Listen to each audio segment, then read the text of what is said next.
আওয়ামী লীগের দোষর, আওয়ামী লীগের সাথে তাদের সঙ্গ ছিল আগে, এখন তারা আবার 5 তারিখের পরে সবাই বিএনপি হয়ে গেছে। সান্দাবাজি আসলে এখন একটা ক্যান্সারের মতো হয়ে গেছে। আমরা বিশেষ করে আওয়ামী লীগের আমলে যেটা হয়েছে সেটা তো আমরা সবাই জানি। 5 তারিখের পরও, 5 আগস্টের পরও যেটা হয়েছে, আসলে এটা আমাদের বিএনপি দলীয় অথবা মনে করেন জামাত বলেন কোন দলীয় লোক না, এরা একটা বিচ্ছিন্ন।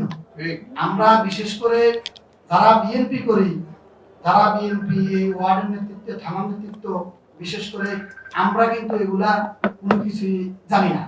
কেউ বললে আমরা শুনি হয়তো আপনারা অনেকে জানেন যে আমরা যে 24 নং ওয়ার্ড বিএনপি অথবা তেজগাঁ শিবগঞ্জ থানা বিএনপি আছি, আমরা কিন্তু কখনো, আপনারা কেউ আমাদেরকে কি দেখছেন রাষ্ট্রীয় অফিসে দেখছেন? এমন কেউ যদি প্রমাণ দিতে পারেন যে বিএনপির নামধারী অথবা আমরা ওয়ার্ড কমিটি, থানা কমিটি অথবা আমাদের কেউ দেখছেন কিনা সেটা আশা করি কেউ প্রমাণ দিতে পারবেন না। তো যারা করে তারাই মনে করেন আসলে তারা কেউ বহিষ্কৃত, কেউ মনে করেন এই দলে নাই, আওয়ামী লীগের দোষর, আওয়ামী লীগের সাথে তাদের সঙ্গ ছিল আগে, এখন তারা আবার 5 তারিখের পরে সবাই বিএনপি হয়ে গেছে।